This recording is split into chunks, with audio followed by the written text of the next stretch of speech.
Hey everyone, welcome back to Knights of the Nerds Table. I'm your host EJ and I'm here to give you a bit of a recap on Marvel and DC's San Diego Comic-Con showings this year. Before you get too hyped for Marvel's showing or too depressed by the usual Warner Bros. And DC letdowns, make sure to like this video and subscribe to our channel for more content. Now, let's get into it. For those who do not know, Comic-Con, which happened this year from July 21st to July 24th, to put it mildly, is nerd heaven. It's an annual event where thousands of fans from all around the world get together to see sneak peeks of what could be happening next in the comics and theaters for their favorite franchises. This is a chance for rivals Marvel and DC to show off what they have in store for fans and get them excited about the future. They weren't the only ones there, with franchises like Star Trek, Game of Thrones, and apparently even a D&D movie were shown to the crowd of adoring fans. This was a huge weekend, especially since the last 2 years have been virtual rather than in person due to obvious health reasons. There were plenty of exciting things that happened. We're going to focus on what was revealed in Hall H for the MCU and DCEU. The big boys,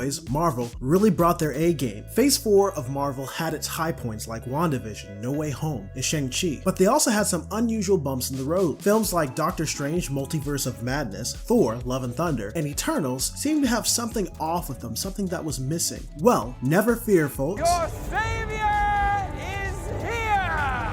Kevin Feige declared that Phase 4 of the MCU would end very soon. There's only 2 properties left in this phase, She-Hulk, Attorney at Law being released on Disney Plus on August 17th, and Black Panther, Wakanda Forever being released theatrically on November 11th. Trailers accompany both of these pieces, with She-Hulk teasing a return of Tim Roth's Abomination, not seen in character since the Incredible Hulk movie. Wakanda Forever will unfortunately have to continue without its previous movie star. Chadwick Boseman passed away suddenly and tragically after a private battle with cancer while this film was still in production. The trailer seems to hint that we would be dealing with this loss in-universe as well, with Wakanda being placed under the new leadership of T'Challa's sister, Shuri, played by Letitia Wright. The trailer was beautiful, playing a version of Kendrick Lamar's All Right while you were reminded of the beauty of the Wakandan universe. I'm so looking forward to this, and if anyone can pull this off, it's director Ryan Coogler. Also, we get to see Namor for the first time, so that's pretty chill. After these 2 properties end, we would now officially enter Phase 5 of the MCU and the Multiverse Saga. 12 properties, a mixture of movies and TV shows, capped off with not 1, but 2 Avenger movies in 2025. Avengers: The Kang Dynasty and Avengers: Secret Wars. In between, we have so much to keep us going though. We have Ant-Man Quantumania, which is the 3rd installment of the Ant-Man trilogy. Secret Invasion, a Disney Plus show starring Samuel L. Jackson. Guardians of the Galaxy, with James Gunn returning to the helm and finishing up the Guardians of the Galaxy saga. Echo on Disney Plus. Loki Season 2 on Disney Plus. The Marvels, a theatrical release. Blade is coming back as well. Ironheart, Agatha, Coven of Chaos, Daredevil Born Again with Daredevil coming back to the screen, Captain America New World Order, and Thunderbolts. To put it mildly, MCU fans are out here eating. Now, what did their rivals DC bring to the table at this event? With Warner Brothers and DC under the new Discovery label, Warner Brothers Discovery, fans were hoping that DC could finally turn the table and compete legitimately with their Marvel counterparts. They showcased 2 of their upcoming films, Shazam, Fury of the Gods, and Black Adam. Both got trailers and teasers. Dwayne "The Rock" Johnson himself appeared in the Black Adam suit, presenting his showmanship that served him so well as a WWE wrestler. The Shazam family cast also showed up with Zach Levi, revealing villains for the movie, Helen Mirren's Hespera and Lucy Liu's Calypso. It's underwhelming that they only showed 2 movies, but it shouldn't be too disappointing, right?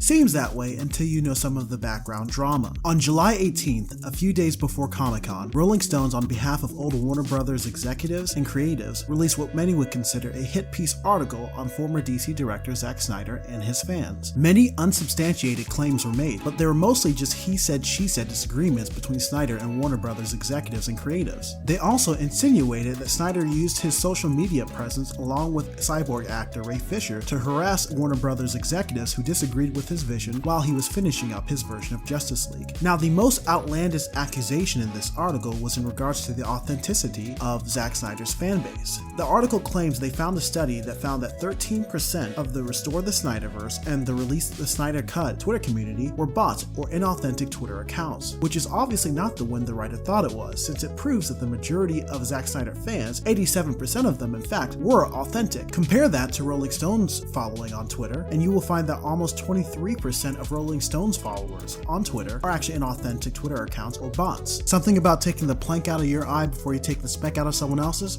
I don't know. Anyway, Anyway, thankfully, it wasn't just Zack Snyder fans who pointed this out, and writers at Forbes and TMZ pointed out the exact same thing I did. Now, I want to make myself very clear. The article also talked in detail about certain Zack Snyder fans that had gone well above what is acceptable to show their supports for the movement. Now, no one here at Knights of the Nerds table supports any type of abuse or any type of threats. However, this is not unique to the Zack Snyder fandom. As you can tell from different Star Wars fandom events or different Marvel fandom events, a lot of fans, unfortunately, can get a little bit out of hand with the way they behave themselves. That's never acceptable. But to put it on the Zack Snyder community as something that was unique to them would be really a misrepresentation of what is reality. In fact, the Zack Snyder community did whatever they could to avoid that by raising almost $500,000 worth of money for suicide prevention, which is absolutely fantastic and should be celebrated. Regardless of whatever their reasons were, it's rather puzzling to release this type of article on the day Zack Snyder's Justice League releases on digital and during the week of Comic-Con. It put Snyder and DC fans in a bad mood leading up to this. But that's not all the shenanigans leading up to Comic-Con. On July 20th, one day before Comic-Con begins, Deadline comes out with a report that Superman actor Henry Cavill was set to return as Superman and show up at the end of the Black Adam panel to talk up Soup's future. Henry Cavill's last appearance as the character was in Zack Snyder's Justice League in 2017. After that, Cavill and the studio had been unable to come to an agreement on his contract, and all other appearances by Superman since then have been empty silhouettes or headless cameos, which were in Peacemaker and Shazam. This has been embarrassing to the studio and to fans. This apparent Deadline leak, however, puts fans into an absolute social media frenzy. They're excited to have Cavill back, a real Superman, back in the Superman chair. The Rock also has been teasing a Superman vs. Black Adam fight since his movie was announced, and many figured that's why Henry would be there. Some Snyder fans, including myself, were hopeful that this could signal a return for more Snyder movies in the DCEU. That seemed like a far-fetched idea. Now that idea turned from far-fetched to almost certainly doomed when Jim Lee, the chief creative director of DC Comics, confirmed in a fan Q&A session at Comic-Con that there were no current plans to continue the Snyderverse content. So, I managed my expectations, but because popular trades and Deadline claimed Cavill was going to arrive, fans and myself were getting hyped for the Rock vs. Superman announcement. When the segment went by, with Rock even saying he doesn't even know who's playing Superman, the fans were extremely let down, and his comments got lots of boos. To his credit, The Rock said after the segment that Henry Cavill was the Superman of this generation, and that he was rooting for Henry Cavill to get back into the role. But see, that's not all on him, unfortunately. Hopefully, the new studio, Warner Bros. Discovery, can repair the relationships with talent broken by Warner Bros. Media. But make no mistake, DC fans were hurt. They felt like a kid at Christmas that had to watch their brother open 12 big presents when they only got 2 dollar store gifts. Their showing was underwhelming as it was, but to have someone close to Warner Bros. Leak a false Cavill appearance was crushing to the fandom. The small silver lining was that Snyder did make a small appearance at Comic-Con, as it was announced that he would guest star as himself in a Teen Titans Go episode this year. Now, what that means is that Snyder and the new studio are at least talking, which is one step better than what he was with the old guys. But even that announcement couldn't wipe the taste of defeat from DC fans. Like Batfleck said in the Snyder Cut, there was no us without him, Superman, and many fans feel there is no DC without the Man of Steel. Anyways, thank you guys all for watching my review of 2022 San Diego Comic-Con. What were your thoughts on Comic-Con? Did Marvel really kill it like I said, or will they not be able to get out of their Phase 4 slump? Did DC deliver despite the drama, or is it the fans' fault for expecting a little too much? Time will tell. Tell me your thoughts below. Please like and subscribe if you haven't already, and I will see you next time on Knights of the Nerds Table.